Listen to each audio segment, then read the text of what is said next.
নমস্কার, আমি ডক্টর দেবাশিস সরকার।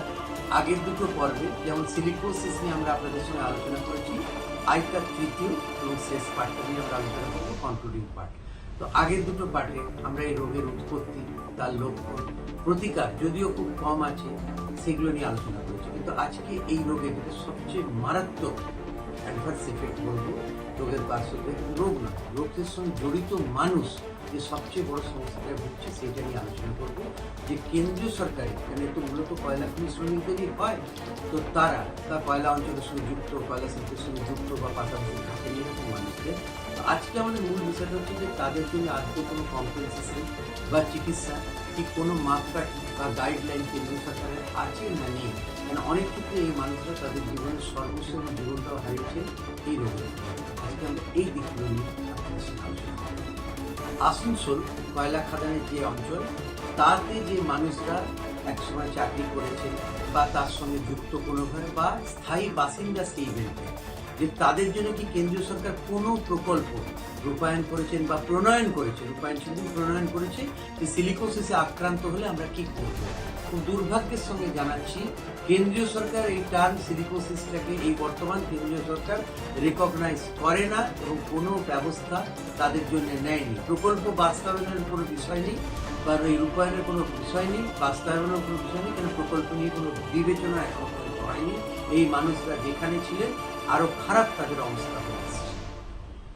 যারা ধরুন বছরের পর বছর এই খাদানে কাজ করেছে, কয়লা শিল্পকে সাহায্য করছে বা সেখানের বাসিন্দা ছিল, নিজের ফুসফুস খুইয়েছেন, শরীর খুইয়েছেন, সবকিছু খুইয়েছেন, যে তাদের জন্য কি কেন্দ্রীয় সরকারের কোনো নীতি আছে বা তারা কোনো ক্ষতিপূরণ কখনো পেয়েছেন? এখানেও আমাকে জানাতে হচ্ছে যে কোনো ধরনের ক্ষতিপূরণ সেই মানুষগুলো, সেই আক্রান্ত মানুষগুলো, সর্বহারা মানুষগুলো আজও পায়নি।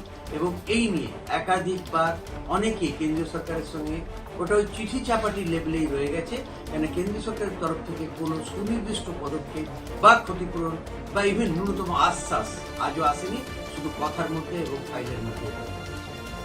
যদি আজও ধরুন কোনো মানুষ সিলিকোসিসে মারা যায়, তাহলে একটা নর্মাল প্রশ্ন উঠে আসে যে এতগুলো বছর কেন্দ্রীয় সরকার কি করছে।